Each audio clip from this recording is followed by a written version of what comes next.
next speaker for today is Shri Ram Punyani. Shri Ram Punyani, एक former professor of biomedical engineering, former senior medical officer है, affiliated with the Indian Institute of Technology. It doesn't get better than that. He began his medical career in 1973 and served IIT in various capacities for 27 years, beginning 1977. Come a long way, sir. In December 2004, he took voluntary retirement. For what? To work full-time for communal harmony.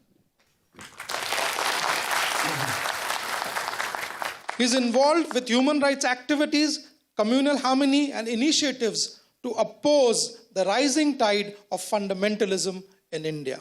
He's also associated with the organization All India Secular Forum, Center for Study of Society, Secularism Unheard Society.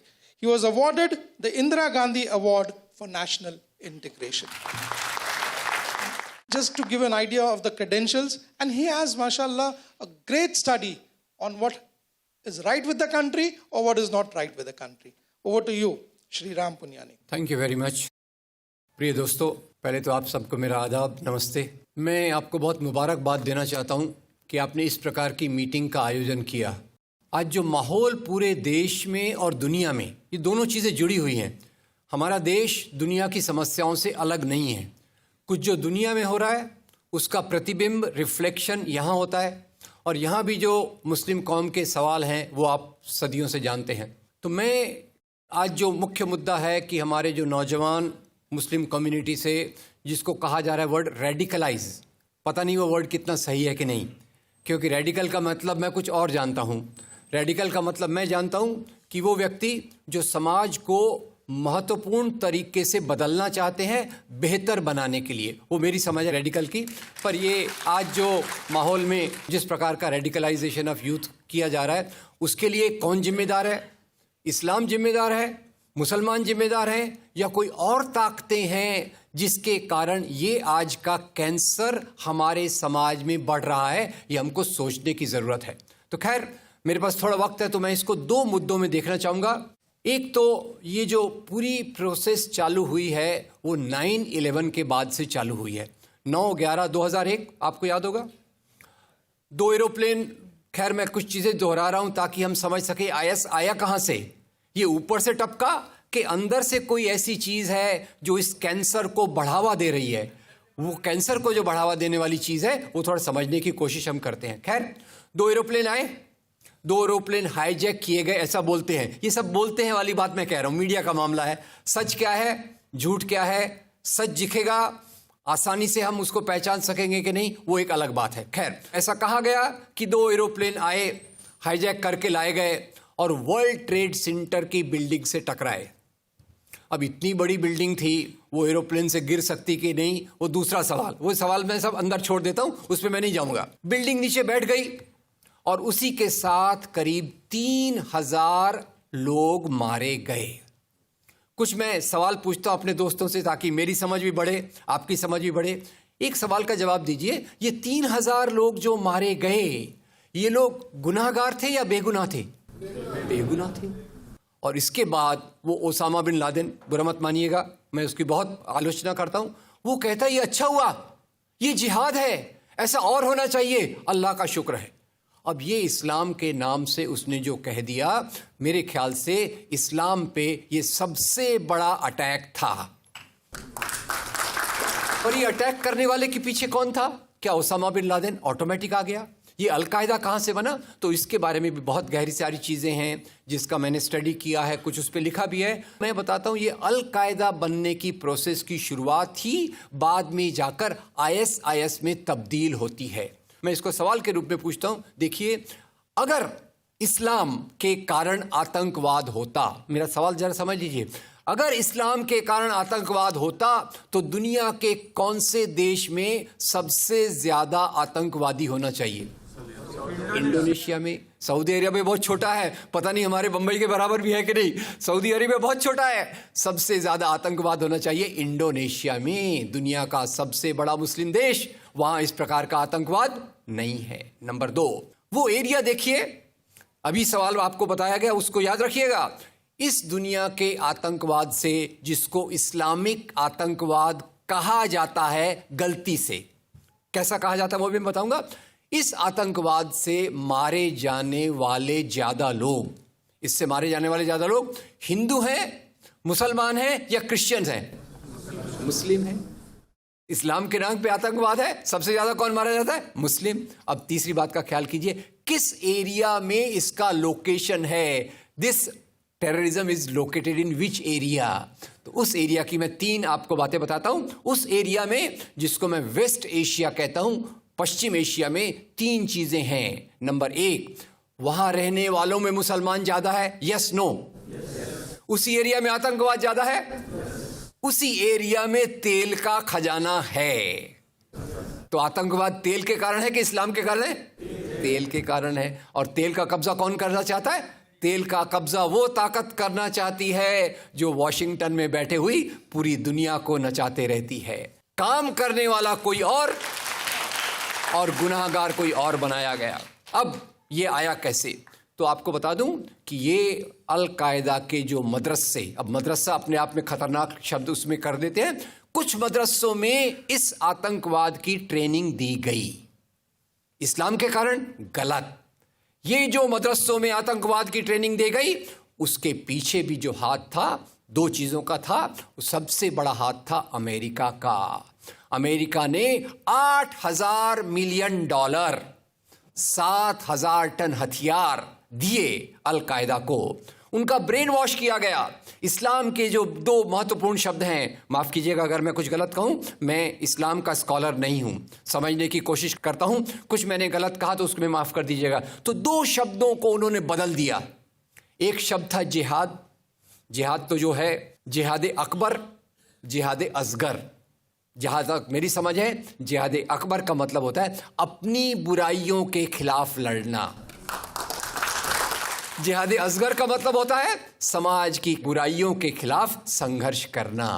तो इस जिहाद शब्द का मतलब बदलकर कर दिया गया कि जो भी व्यक्ति आपसे असहमत है, जो भी व्यक्ति को, किसी को पहले काफिर लेबल करो। अब काफिर का भी एक बहुत अलग मतलब है, I won't go to the details of that. तो काफिर किसी को बोलो, उसको मारो, तो उसको जिहाद के नाम दिया गया। और ये ट्रेनिंग उन मदरसाओं में हुई जिसको अमेरिका ने पैसा दिया, अमेरिका ने सिलेबस भी दिया। और तो और मेरी समझ है, मदरसों में कुरान की ट्रेनिंग देते हैं। वो कैसे होना चाहिए वो आपके बीच में चर्चा का मुद्दा है, पर यहां जो ट्रेनिंग दी गई उसका सिलेबस वॉशिंगटन में बनाया गया। और खैर, ये क्यों बनाया गया उसके पीछे मैं पहले बहुत कोशिश करके, मेहनत करके लोगों को बोलता था ये अल कायदा इसके लिए बनाया गया। बाद में मेरे हाथ में एक बहुत अच्छी चीज़ आई। अब यूट्यूब में कई चीज़ें बहुत अच्छी हैं, कई चीज़ें खराब हैं। यूट्यूब के कारण हमारे कई नौजवान भटक भी रहे हैं, पर यूट्यूब की कुछ अच्छी चीज़ें आपको बताता हूँ।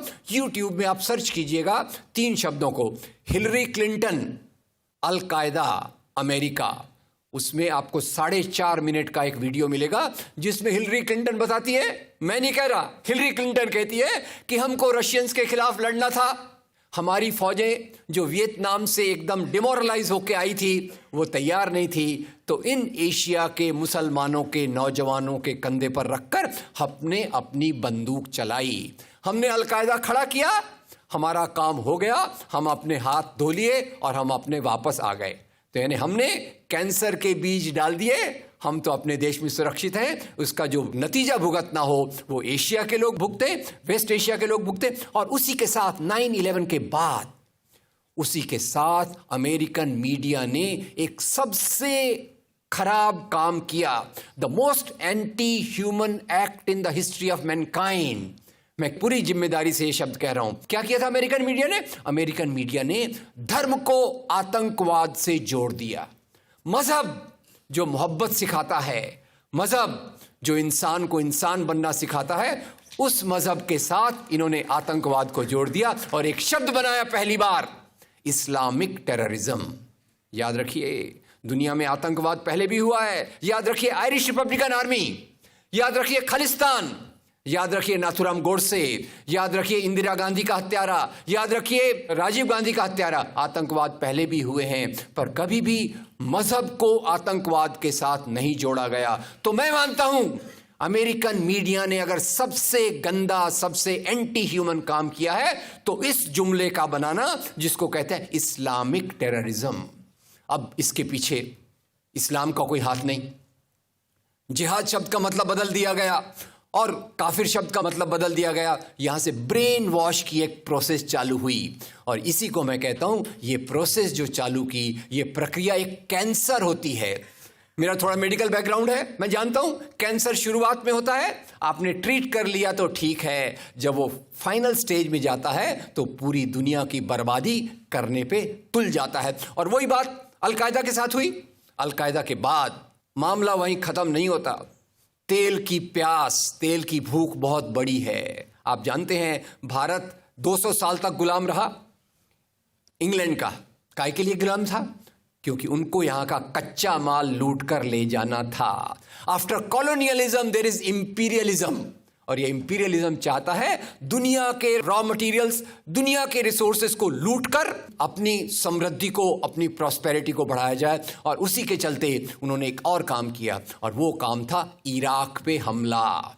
अभी ब्रेक्सिट, अभी वो कौन सी रिपोर्ट आई है, मैं नाम भूल गया उसका, जिसमें ब्रिटेन के प्रधानमंत्री जो थे उनको एक गिल्टी करार हो रहा है। वो रिपोर्ट में पहले उन्होंने तय कर लिया कि हमको इराक पे हमला करना है, बाद में आर्ग्यूमेंट ढूंढते रहे कि भाई कौन सी बात पे हम इराक पे हमला करें। तो बोले अरे इराक के पास तो वेपन्स ऑफ मास डिस्ट्रक्शन है। उस बात पे लंबी बहस चली और यूनाइटेड नेशंस, जिसको अमेरिका ने अपने जेब में रख लिया है, उसके सहारे से उन्होंने इराक पे हमला किया। और वो इराक पे हमले के कारण जो वहां की आर्मी स्ट्रक्चर था, जो फौज का स्ट्रक्चर था, वो डिस्टर्ब हो गया। एक तरफ से वो डिस्टर्ब हो गया, दूसरी तरफ से अल कायदा की आइडियोलॉजी आई और इन दोनों को मिलाकर ISIS बना। काम है इस्लाम का नाम, इस्लाम के नाम पर जो काम हो रहा है वो वास्तव में it is a design of imperialist powers to control on the oil resources of the world. इससे गंदी बात दुनिया में कोई नहीं हो सकती कि मजहब के नाम पर एक पॉलिटिक्स, मजहब के नाम पे आर्थिक समस्याओं को अमेरिका हल करने की कोशिश कर रहा है। ये एक बात।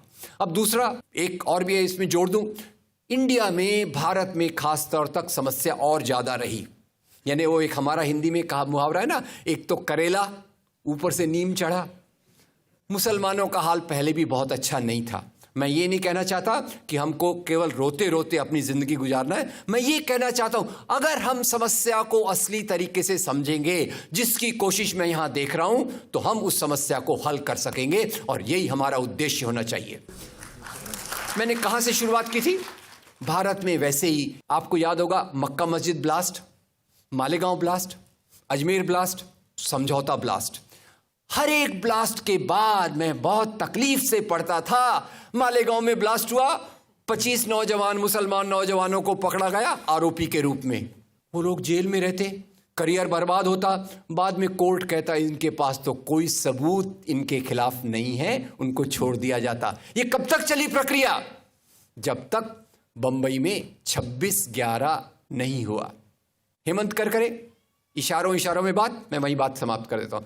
There are prejudices against a particular community, और ये प्रिजुडिसेस की शुरुआत ये जो इस्लामिक टेररिज्म शब्द से हुई, और उसके पहले भी इंडियन हिस्ट्री में, इंडियन हिस्ट्री को मिसयूज करके मुसलमानों को बदनाम करने की कोशिश की गई। ये मैं वार्निंग इसलिए दे रहा हूं कि हम जितना समस्या को समझेंगे उतने अच्छे से उसका समाधान कर सकेंगे। तो इसकी शुरुआत कहां से हो सके? अरे भाई मुसलमान राजा वेरी बैड, ये मेरा फेवरेट टॉपिक है। इसलिए नहीं कि मैं राजाओं को चाहता हूं, इसलिए कि मैं डेमोक्रेसी को चाहता हूं, और मैं नहीं चाहता कि डेमोक्रेसी राजाओं के नाम पर खत्म कर दी जाए। राजा, मुसलमान राजा वेरी बैड। बोले अरे भाई एक हाथ में तलवार, एक हाथ में कुरान लेके आए, और यहां उन्होंने इस्लाम लोगों पे लाद दिया। लोग जनरली सुन लेते, मुसलमान राजा आए, एक हाथ में तलवार, एक हाथ में कुरान। पर एक आपको वाकया सुना दूं, एक कॉलेज में गया था मैं, तो कुछ अजब ही वाकया निकला। मैं जब स्टूडेंट्स को बोला देखो भाई लोग कहते हैं मुसलमान राजा एक हाथ में तलवार, एक हाथ में कुरान लेके आए, तो 5-6 स्टूडेंट खड़े हो गए। बोले सर ये कैसे हो सकता है? बोले अगर राजा के एक हाथ में तलवार है, एक हाथ में कुरान है, तो घोड़ा कैसे चलेगा? मैंने कहा ये तो मुझे भी नहीं पता। फिर मैंने स्टडी किया और ये पता चला मुझे कि भारत में सबसे पहले जो इस्लाम आया वो राजाओं के माध्यम से नहीं आया।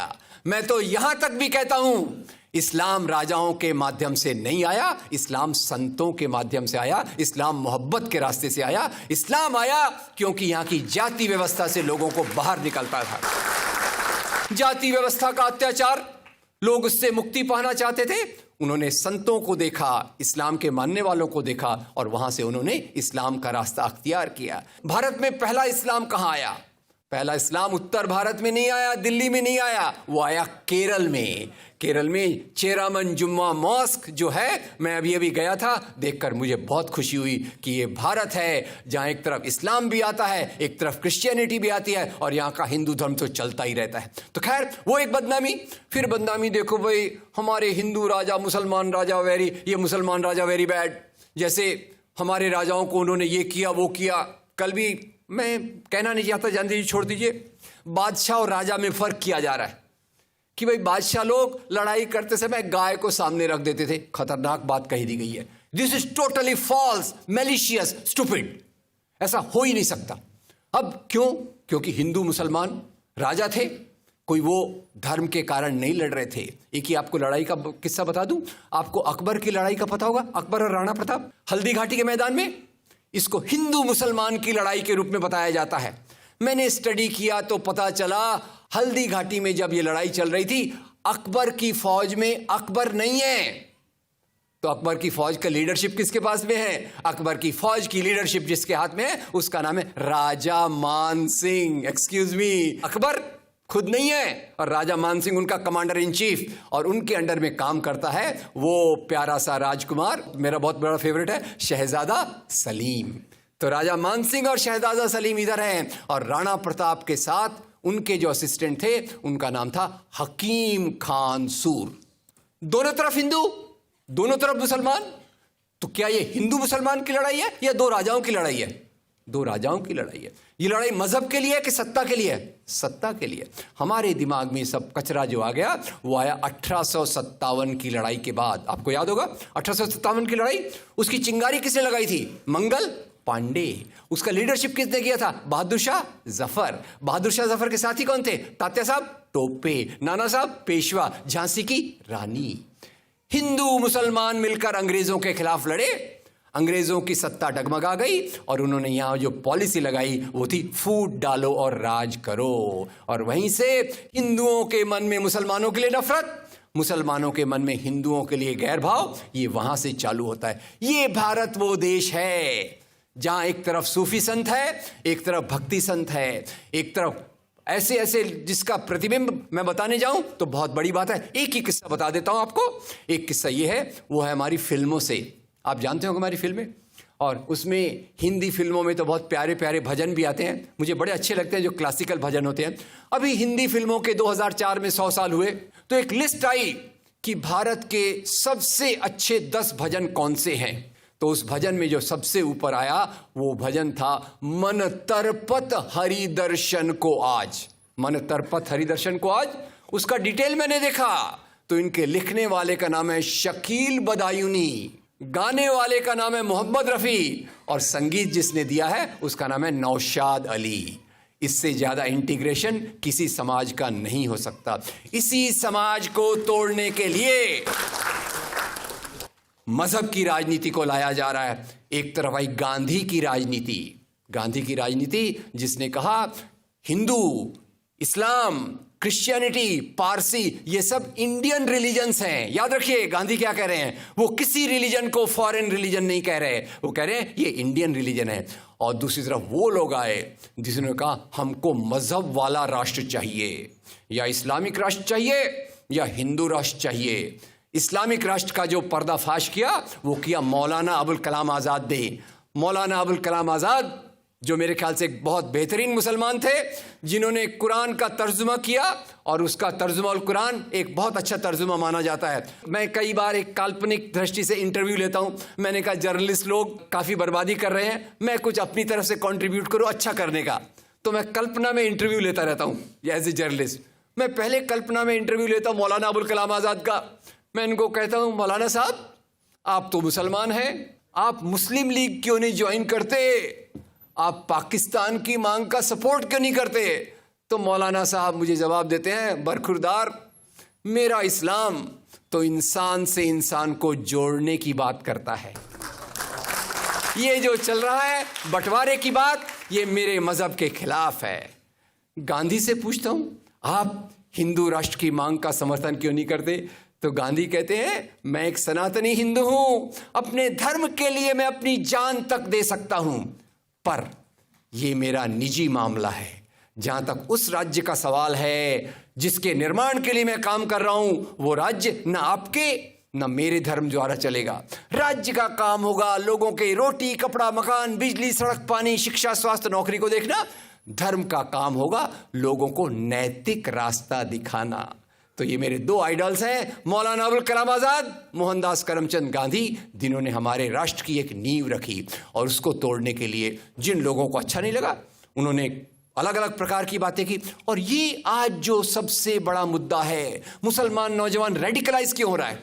एक तरफ देखता है, मैं पढ़ता हूं मुझे नौकरी नहीं मिलती, मैं पढ़ता हूं मेरे तरफ बचपन से डिस्क्रिमिनेशन होता है, लोग मुझे गलत निगाह से देखते हैं। लोगों को लगता है मुसलमान यानी पाकिस्तान परस्त। अरे पाकिस्तान और भारतीय मुसलमान का क्या लेना देना? जब पाकिस्तान बना था तो लोगों के पास चॉइस थी कि आप चाहें तो पाकिस्तान जा सकते हैं, पर आपको याद है भारत के उस समय 25% मुसलमान थे, वो उसमें से केवल 13% पाकिस्तान के हिस्से में गए और उतने ही हिस्सों ने कहा ये हमारा मादरे वतन है, हम यहीं रहेंगे, यहीं मरेंगे, यहीं अपना संघर्ष करेंगे। तो ये किसी की दया माया के आधार पे यहां नहीं रहते, they are equal and full citizens of the country. पर एक विचारधारा है जो मजहब के नाम पे चलती है, जो कहती है हमारी परंपराएं, वास्तव में हमारी सबसे बड़ी परंपरा है वसुधैव कुटुंबकम। अरे भारत की बात क्या करते हो, पूरी दुनिया की बात करो, पूरी दुनिया मेरा परिवार है। जब मैं पूरी दुनिया को परिवार मानता हूं तो अपने लोगों को अपना क्यों नहीं मानता? क्यों मैं डेमोनाइज करता हूं? अरे ये मस्जिद तोड़ी, अरे ये उन्होंने धर्मांतरण किया, अरे वो खाने की चीज ऐसी है। अब खाने पीने की चीज आई तो मन में बात आ गई, गांधी जी का मैं बहुत रास्ता लेता हूं, मैं अपना साहित्य आज लाया नहीं। तो गांधी जी को आजादी के बाद राजेंद्र प्रसाद जी जाकर कहते हैं, बापू, सब उनको बापू कहते हैं, बापू मेरे पास सैकड़ों हजारों पोस्ट कार्ड आए हैं जो कह रहे हैं कि गाय के खाने पे बंदिश लाओ। अब गांधी जी एक गौ भक्त, गांधी जी गाय का आदर करते, गांधी जी एक हिंदू, गांधी कहते हैं राजेंद्र बाबू ये कभी नहीं हो सकता। ये जो खाने पीने पे बंदिश, हमारे आर्थिक तरीकों पर बंदिश तभी लाई जा सकती है जब देश के अल्पसंख्यक और समाज के वो टुकड़े, समाज के वो तक जो इसका उपयोग करते हैं, जब तक वो इसकी मांग नहीं करते, इसको लागू नहीं किया जाना चाहिए। और आज क्या हो रहा है, उसी के नाम पे कहीं अखलाक को मारा जा रहा है, कहीं दलितों पे अत्याचार किया जा रहा है। तो ये जो राजनीति का तरीका है वो समझने की जरूरत है। खैर, सारांश में सवाल जवाब हम करेंगे। मेरी कुछ सलाह है। सलाह ये है कि देखिए, जो भी राजनीति चलती है सबकी शुरुआत हमारी सोच से होती है। What I think is the beginning of my politics। तो इसमें अलग अलग कौम के लोग क्या सोचते हैं, मुसलमानों के बारे में, क्रिश्चियन के बारे में भी, खैर उनको भी जोड़ लीजिए, दलितों के बारे में, ये सब हमारे समाज के जो तबके आज जिन पर निशाना बनाया जा रहा है, डायरेक्टली इनडायरेक्टली, छुपा हुआ या खुलेआम जो निशाना बजाया जा रहा है, लोग धर्म की पहचान को प्राइमेसी देने लग गए हैं।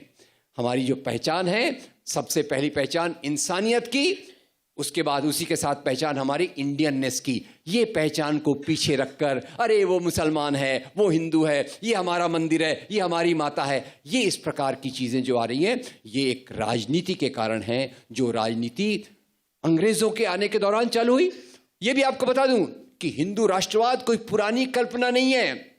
Hindu nationalism, Muslim nationalism, they began during the British period. ये कॉलोनियल प्रोडक्ट है। एक तरफ इंडियन नेशनलिज्म आया, दूसरी तरफ उसका विरोध करने के लिए हिंदू नेशनलिज्म और मुस्लिम नेशनलिज्म आए। ये पुराने तबकों से आए, दकियानूसी तबकों से आए, जो पीछे देखना चाहते हैं। जो इंडियन नेशनलिज्म, ये आगे जाकर समाज को एक अच्छे तरीके पे करना चाहता है। तो खैर, ये बहुत सारी चीजें हैं जो हमने कभी आराम से फुर्सत से डिस्कस करना चाहिए। मेरे यूट्यूब वीडियोज में भी बहुत कुछ मैंने ये डालने की कोशिश की है, पर आज हम करें क्या? सवाल है, विश्लेषण अच्छा हो रहा है, पर सवाल ये है कि हम इस समाज में अपनी जगह एक इज्जत की, डिग्निटी की, बराबरी की कैसे बनाएं, ये हमारे लिए एक बहुत बड़ी चुनौती है। तो आज मेरे साथ जो होता है, आपके साथ जो होता है, उसका आधा कारण है बाहर के लोग हमारे साथ क्या सोचते हैं, और वहां एक सही समझ कि मुस्लिम राजा ऐसे थे, इस्लाम क्यों आया, जो पॉलीगैमी क्या है, इस्लाम के मूल्य क्या है, इस्लाम कैसे जेंडर जस्टिस देता है। याद रखिए, यहां मैं इस्लाम का स्कॉलर नहीं हूं, सॉरी फॉर दैट। मेरे एक दोस्त थे, मरहूम दोस्त, मैं उनका बहुत इज्जत करता था, असगर अली इंजीनियर। थोड़ा बहुत मैंने सीखने की कोशिश की, उन्होंने मुझे बताया Islam was the first religion to give equality to women. ये बात मैंने अपने यहां लिख के रख ली।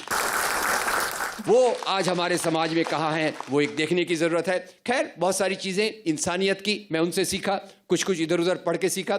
तो सवाल ये है दोस्तों, ये सही बातें लोगों तक ले जाना जरूरी है। जिस स्कूल में बच्चे पढ़ते हैं, जिस कॉलेज में स्टूडेंट्स जाते हैं, जो यूथ क्लब्स में स्टूडेंट हैं, अगर बाकी लोग सोचते रहे अरे भाई ये मुसलमान है, मुसलमान तो ऐसे होते हैं, ये इस्लामिक आतंकवाद पे आते हैं, तो उसके कारण हमारा समाज अच्छा कैसे चल सकता है। दो मुसलमान जाते हैं, कभी एक फिल्म भी देखिएगा, सलीम लंगड़े पे मजरो, उसमें एक मुसलमान नौजवान की साइकोलॉजी 20 साल पहले की बताते हैं। अब तो हालात पहले से खराब हैं, और उसको सुधारने के लिए अगर हालात खराब हैं तो हमारी कोशिशें पहले से 10 गुना ज्यादा होना चाहिए। हालात खराब है का मतलब ये नहीं कि हम डिप्रेस होकर बैठ जाएं। हमारे सामने चुनौतियां ज्यादा हैं। चुनौती क्या है? नंबर 1, लोगों के जहन में जो ये बस चुका है ग्लोबल मीडिया के कारण, लोकल मीडिया के कारण, लोकल पॉलिटिक्स के कारण, उसको दूर करने के लिए एक मल्टी लेयर्ड प्रोग्राम चलना चाहिए। कम्युनिटीज के अंदर पीस सेंटर, पीस एक्टिविस्ट की ट्रेनिंग देना चाहिए, और वो ट्रेनिंग जो हो उसका आधार क्या होना चाहिए। ये ट्रेनिंग हमारे जो नौजवानों के लिए, यूथ सेंटर के लिए, मेरे लिए 3 फाउंडेशंस हैं पीस एक्टिविस्ट के सिलेबस के लिए। नंबर 1, सभी धर्मों के मॉरलिटी का आदर करना, that is the foundation of my understanding. Number 2, आजादी के आंदोलन के दौरान गांधी, मौलाना अबुल कलाम आजाद, अंबेडकर, नेहरू, इनके कारण जो भारतीय संविधान बना, उनके वैल्यूज के आधार पे हमारी बातचीत चलना चाहिए। बात यहीं खत्म नहीं होती, बात भविष्य की भी है। आगे हम किधर देखें? आगे हमने देखना चाहिए United Nations charter of human rights. शायद कई लोग भूल गए होंगे, यूनाइटेड नेशंस नाम की कोई चीज थी जिसने दुनिया की इंसानियत को साथ मिलाकर नए नए सिद्धांत बनाए, इंसानियत की बातें की। तो तीसरा होना चाहिए, उस इंसानियत की तरफ जाने के लिए हम क्या करें। 1, इसमें सही इतिहास क्या है। रोमिला थॉपर, बिपिन चंद्र, हरबंस मुखिया, RS शर्मा, इन लोगों ने बहुत अच्छी अच्छी चीजें की है। हम में से कुछ छोटे छोटे लोगों ने उनको समरी बना के रखने की कोशिश की है। ये चीजें हमारे लोगों तक जाने की जरूरत है। हम कुछ एक्टिविस्ट को ट्रेन करें, जो एक्टिविस्ट नौजवान अपने काम के साथ साथ समाज में इन चीजों का प्रचार करें, किताबों का, अच्छे YouTube लिंक्स का, अच्छी चीजों का, अच्छी बातें बताएं। अच्छी फिल्में बहुत अच्छा एकता का माध्यम हो सकती है, कुछ फिल्म क्लब बनाएं, तो बहुआयामी multi layered programmes can be there as we are talking about Islamic education, schools. उसी के साथ मैं चाहूंगा कि एक पैरेलल एजुकेशन भी चले, जो लोगों की जहनियत, लोगों की सोच को बदलने में कामयाब हो, और वहीं शुरुआत होती है हमारी इस बात की। नंबर 1। नंबर 2, सामाजिक लेवल पे मैंने एक फिल्म देखी थी, पड़ोसी नाम की फिल्म, वी शांताराम की, देखिएगा, 1940 में बनी थी। हिंदू मुसलमान पड़ोस में रहते हैं, कैसे मोहब्बत से रहते हैं, वो तरीका हमको वापस लाने की जरूरत है। एक मैं फिल्म की बात कर रहा हूं, ऐसी बहुत सारी चीज आपको मिल जाएगा। I can communicate you through emails and all that. और नंबर 3, एक पॉलिटिकल लेवल पे एक सलाह है। पॉलिटिकल लेवल पे मैं इतना कहना चाहूंगा कि कोई भी धर्म के नाम की राजनीति हो, any politics in the name of religion needs to be rejected। और राजनीति में हमारा केवल एक ही रास्ता हो सकता है, और वो रास्ता है मोहनदास करमचंद गांधी, मौलाना अबुल कलाम आजाद, भीमराव बाबा साहब Ambedkar. Thank you very much.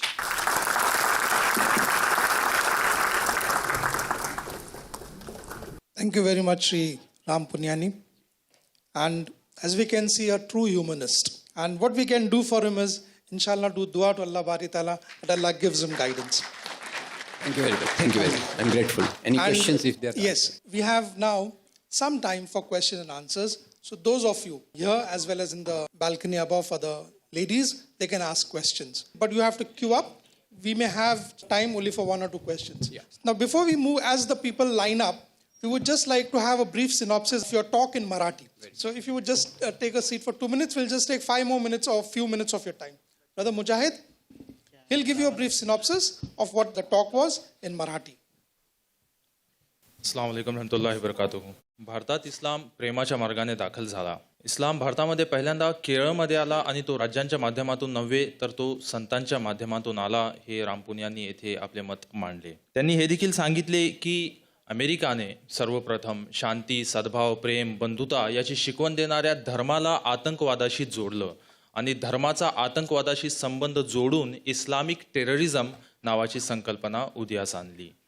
दहशतवादावर भाष्य करताना राम पुनियानी यांनी हे मांडले की दहशतवाद हा धर्माची देण नसून हा तेलाची देण आहे. दहशतवादाच्या मागे धर्म नाही तर दहशतवादाच्या मागे तेल आहे. आणि अल कायदाची निर्मिती ही दहशतवाद निर्माण करण्यासाठी नव्हे तर रशियाच्या विरोधात करण्यात आली होती. राम पुनियानी यांनी येथे हे देखील मांडलं की पुरातन इतिहासाचा, मध्ययुगीन भारताच्या इतिहासाचा ज्या प्रकारे वापर केला जातो हिंदू मुस्लिम विरोधी वातावरण निर्माण करण्यासाठी, त्यामध्ये कसलेही तथ्य नाहीये. येथील मुस्लिम आणि हिंदू राजामध्ये जे देखील युद्ध झाली ती धर्माच्या आधारावर नसून, हिंदू विरुद्ध मुस्लिम अशी युद्ध नसून ही युद्धे राज्यासाठी होती. दोन्हीकडून लढणारे काही प्रमाणात मुसलमान होते आणि काही प्रमाणात लढणाऱ्या लोकांमध्ये हिंदू देखील सामील होते. राम पुनियानी यांनी येथे रॅडिकल या शब्दाची व्याख्या करताना रॅडिकल शब्दाची व्याख्या या प्रकारे मांडली: समाजाला बदलण्याच्या ध्येयाने वेडे झालेले लोक म्हणजे रॅडिकल.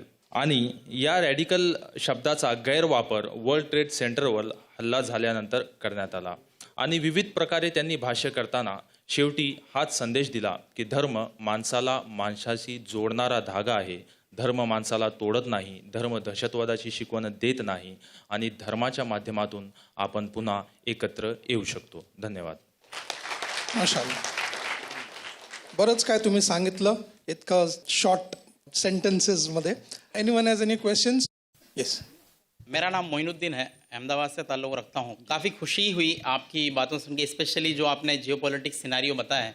इसमें सर मेरे 2 सवाल हैं. पहला ये कि आपने ये कहा कि अमेरिकन फंडेड मदरसा जो थे, अमेरिका ने फंड किया उन मदरसे को और वो सिलेबस वहाँ पर डिज़ाइन हुआ, तो सर इसके लिए आप कोई डॉक्यूमेंटेड एविडेंस को कुछ कोट कर सकते हैं? दूसरा ये था सर, आपने ये कहा कि अलकायदा ही आगे चल के ISIS में तब्दील हुई, लेकिन ऑन द मीडिया अभी हम देख रहे हैं कि ऐमन अल जवाहिरी अलकायदा को रिप्रेजेंट कर रहा है, अबू बकर अल बगदादी ISIS को रिप्रेजेंट कर रहा है. तो स्टिल ये 2 एंटिटी एग्जिस्ट करते हैं. जी प्लीज क्लियरिफाई. हाँ, देखिए, एक तो पहला जो आपने सवाल किया ना, एक बहुत वेल रिसर्च्ड बुक है महमूद ममदानी की, परमानेंट ब्लैक का पब्लिश है, गुड मुस्लिम बैड मुस्लिम. ब्रिलियंट बुक, सिर्फ one of the best books I have seen on terrorism. उसमें CIA का लिंकेज, ओपियम ट्रेड, अफगानिस्तान, जो रशियंस, ये पूरा उसको बहुत डिटेल में दिया है. और देखिए दूसरा क्या होता है, ये जो आज ऐसा लगेगा ऊपर से ISIS और अलकायदा एक दूसरे से लड़ रहे हैं, इट्स क्वाइट लाइकली. क्वेश्चन है, जब आइडियोलॉजिकल रूट्स आप देते हैं तो रूट्स ऊपर जाकर थोड़ा बदल जाती हैं और उसमें थोड़ा भी बदलाव होता है तो ये जो इस प्रकार के सेक्टेरियन माइंडसेट वाले लोग होते हैं, वो सेक्टेरियन माइंडसेट वाले लोग उस छोटी सी बात को लेकर एक दूसरे से सरफेस में झगड़ते हुए दिखते हैं. ऐसा मुझे कई बार ये भी होता है कि मैं वो एग्जांपल पता नहीं आपके दूं कि नहीं, कई कम्युनल ऑर्गेनाइजेशंस, इशारे से समझिएगा, उनका एक विंग एक बात करेगा, दूसरा विंग उसके खिलाफ बात करेगा, लोग ताली बजाएंगे, अरे ये तो एक दूसरे के खिलाफ बात कर रहे हैं. वो एक दूसरे के खिलाफ नहीं रहते, वो they are supplements to each other at one level. और तीसरा वो जो होता है कि कई बार उनके डिफरेंसेस जेन्युइनली भी आते हैं, क्योंकि आखिर में हम लोग इंसान हैं और इंसान के खुद के इंटरेस्ट और पावर का भी एक इंटरेस्ट होता है, फेम का भी इंटरेस्ट होता है, वेल्थ का भी इंटरेस्ट होता है, तो वो भी कई बार इन लोगों के साथ जुड़ जाते हैं. They are not divine people like prophets and all that. So इसलिए at that level ideological roots are the same. That is a distorted version of Islam. That is playing in the hands of American politics of control over oil. That remains the same, but that takes 2 branches as such. Yeah. Any question in the ladies wing? Yes, brother. Yeah, please go ahead. अस्सलामुअलैकुम. मेरा नाम बुशरा है. मेरा सवाल ये है कि जब मैं ट्रेन में सफ़र करती हूँ तो अक्सर लोगों को ये कहते हुए सुनती हूँ कि मुसलमान कैसे हैं, इन्हें भारत माता की जय बोलने में क्या तकलीफ़ है. हालांकि मुझे भी मुल्क से उतनी ही मोहब्बत है जिन्हें उन्हें है, लेकिन मैं उनके सामने ये बात एक्सप्रेस नहीं कर पाती, या मैं उनके सामने मज़हब और वतन के बीच का जो तालमेल है वो एक्सप्रेस नहीं कर पाती. जी So kindly guide me for that. जी, आपने जो सवाल किया ये बहुत मुश्किल सवाल है। मुश्किल इसलिए है कि जैसे मैंने कहा कि ये मैं करीब 92 से इसके बारे में सोचने लगा, ऑनेस्टली 92 से। और वो ऐसा मामला होता ना, मर्ज बढ़ता ही गया जो जो दवा की हमने, क्योंकि शायद हमारी दवा ठीक नहीं थी, वो एक बात है। और मैंने वही कहा कि एक तो जो दुनिया के राजनीतिक हालात हैं और देश के राजनीतिक के हालात, हम इतना कर सकते हैं कि पहले खुद की क्लैरिटी एकदम आ जाना चाहिए। खुद की क्लैरिटी आना चाहिए कि एज ए मुस्लिम मैं उतना ही इंडियन हूँ जितना कि कोई और है। ये इसकी क्लैरिटी के लिए कुछ हमको ट्रेनिंग की भी ज़रूरत है। फिर कुछ ये चीज़ें आना चाहिए ऐसा, क्योंकि मैंने भी देखा है कि मैं भी आजकल ट्रेन में डिस्कस करना अवॉइड करता हूँ, क्योंकि बहुत इजी काम नहीं है। थोड़ा आपको पर्सनल एक्सपीरियंस बता दूँ, मैं आईआईटी में था जब ये शुरुआत की मैंने, और मुझे अंदर से ही लगा कि ये जो उस समय कहते थे ना बाबर की औलाद वगैरह वगैरह, मैंने कहा यार ये गलत है। पर मैं अपने फैमिली के साथ डिस्कस करता था, रिलेटिव के साथ डिस्कस करता था, स्टूडेंट्स के साथ, मुझे बड़ी तकलीफ होती थी। वो भी गुस्सा होते थे, मैं उनको कन्विंस नहीं कर पाता था। फिर मैंने एक यात्रा चालू की, पढ़ाई की, समझने की, सोचने की, लोगों से बातचीत करने की। आज अगर मेरे को कोई वक्त देता है तो मैं पूरा बराबर एक्सप्लेन कर सकता हूं, जो कई आप मेरे शायद यूट्यूब वीडियोस में देखेंगे। सॉरी, मैं खुद की कुछ बातें बता रहा हूं, तो वो आप देखेंगे कि हमको एक थोड़ा बैकग्राउंड बिल्ड करना पड़ता है। जैसे एक सरल से अगर आप प्रूव कर दें कि अकबर और राणा प्रताप की लड़ाई ये राजाओं की लड़ाई थी, तो एक अलग कंक्लूजन आता है।